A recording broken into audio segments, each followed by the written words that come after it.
Hey everyone, I'm Double Archangel, welcome to my channel. So we are pushing already late October and that means Halloween, and I decided to make 3 videos for Hallow's End, and the first one is today's tutorial about depth of field and field of view. Yes, that field of view that you also heard of in FPS games and so on. You can implement this to make a better artwork and I show you how. So with no further ado, let's get right into the tutorial.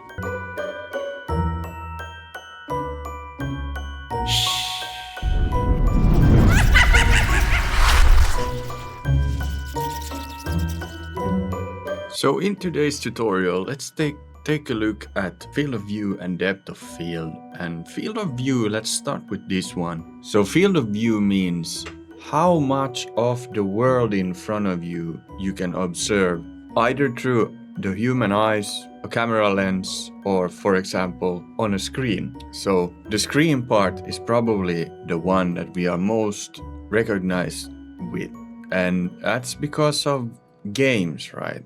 Video games or PC games. So let's take this angle caliper over here and I'm showing you guys. So a human eye sees in a 170 to 180 degree angle, depending on the human. But that means that you see everything in front of you, everything in a 180 degree angle that is in front of you. This would be very hard to replicate, and it's seldom the way to go in a photo manipulation. So the next one that we have is video games, and video games we have 2 versions. One is the console version. Modern consoles are limited to around 60 to 70 degree. So that would be only this amount. And then there's the PC. So a PC can handle about 90 degrees or even a little more. And these days with VR we can handle, of course, more. Now for photo manipulations, we are working with a static image in front of us. So in this tutorial, let's forget VR totally, because it's a whole nother thing. You can make VR kind of artworks also, but this is about original artworks. Anyway, PC has about 90 plus degrees of field of view, and this is what we are trying to replicate in our artwork. We're gonna use this amount to get it more interesting. So what this means is we have this artwork Baba Yaga that I am going to work with, and before we start to do anything, I have this background picture that I am going to use. And now when I start to fit it into the composition, I will next year go through compositions about the rule of third and the golden ratio and so on, what this means and how to use these in a composition. However, in this one, we are only going with field of view for now. So it means that the amount of this background picture, the horizon over here, how much of this horizon I want to have showing in the picture.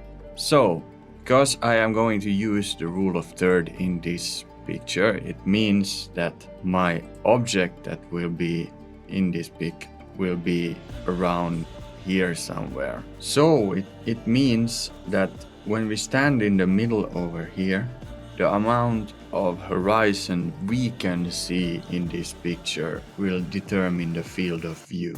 So if I, for example, would go for the console version, we would make it bigger, the background. And if I made a human eye, it would be smaller in this case, because we get this more of a view of this actual composition.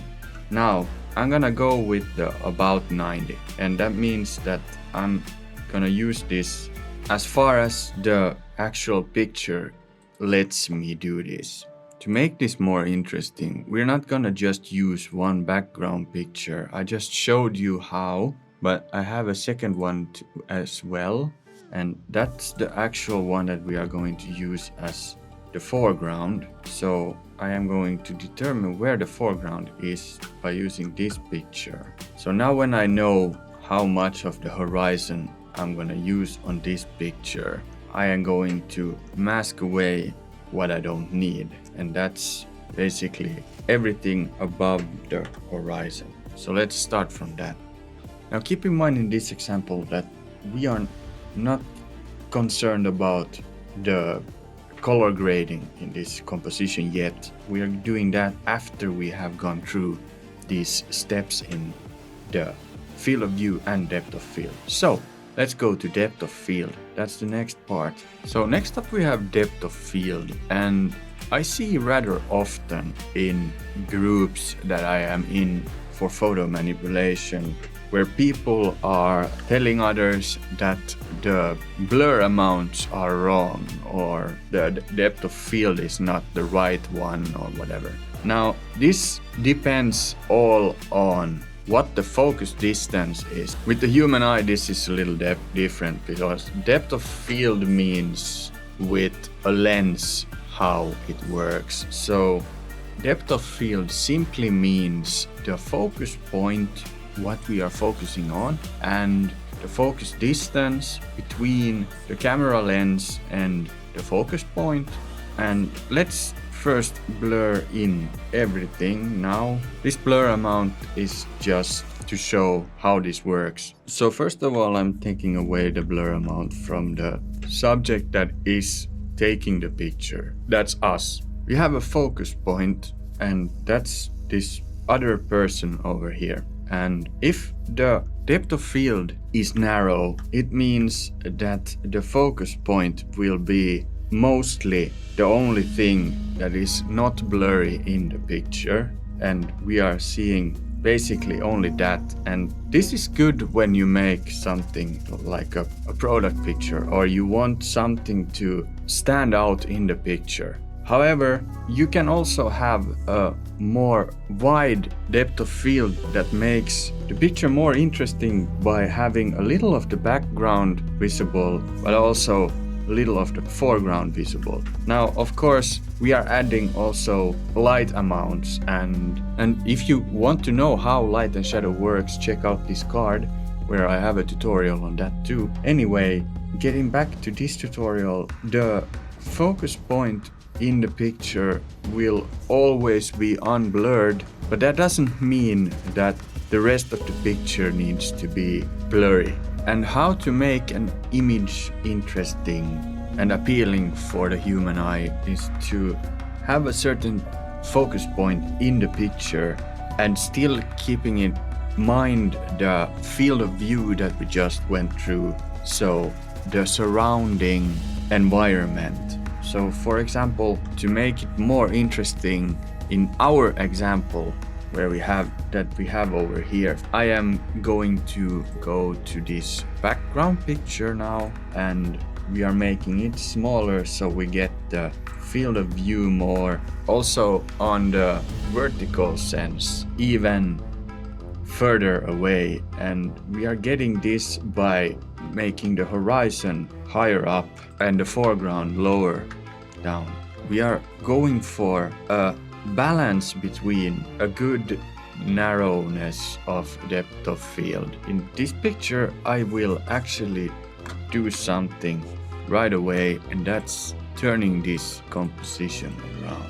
So using field of view by having a horizon that is quite high up in the composition.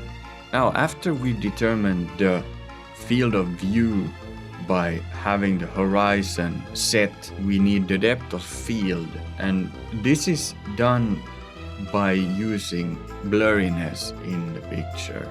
And for now, I already have in this background some blurriness that I have used, but we are going to make a focus point in this composition.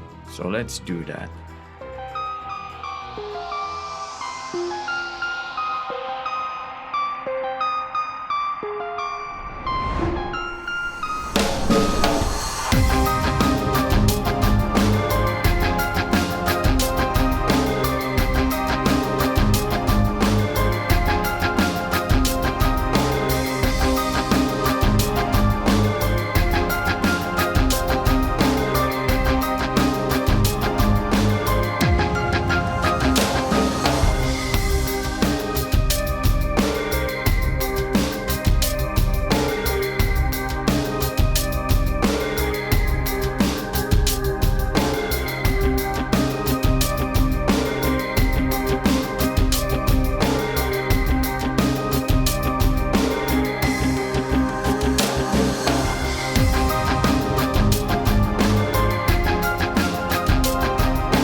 So now when I have this composition done and I have added this little kid who is, well, probably scared of his life because he's hiding behind this tree, we are making this intense scene in this composition by keeping the focus point here in the front and blurring out the Baba Yaga hut behind and also the background. And by doing so, we get this feel that it's intense and this witch has not found this kid yet, right? So the next version that we have is with both the foreground and the midground in focus. So this makes the composition more clear for the viewer, but the message in the actual artwork is not as clear as before. Now we don't know if the Baba Yaga Witch has found this kid already and is on her way to grab him or if he's still safe. Still, this is one way to go. And so last up we have Baba Yaga's hut in focus only. So this is a narrow depth of field and we keep both the background and the foreground somewhat blurred. So the foreground will be less blurred and the background will be more so blurred. And this gives the feel that we have the witch in focus and the story is still untold. So when we do this, it means we give this composition a new meaning, and it's probably the one that now this unfortunate kid has been found, right? So this is the end of the tutorial, and here is my artwork, and let's go to the outro.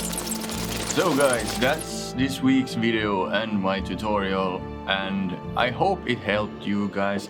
And I want to say that it's been very hard for me to get any reach on my videos the last month, and it's taking a real toll making these videos. And I would be really appreciated if you guys could share around you my videos so I also get a little more views and so I can keep on making these videos for you guys, because I like it a lot, but it also has become a second job of mine. And for me to go on, I hope you guys like my content and also show that by commenting on my videos. Tell me what you want to see next and so on. If you wonder where I get these awesome stocks that I have used in also this artwork, and I will definitely use in my next week's artwork, it's from Photo Manipulation official's site. And you can find this link also down in the description to get their Halloween mega pack. Anyway, next week we are getting even more spooky, so stay tuned to that video. If you like my content, please give it a thumbs up, comment what you like, and don't forget to like and subscribe. And you can also find me on Instagram as double_archangel or on DeviantArt as double archangel. Anyway, I'm double archangel and I catch you in the next one.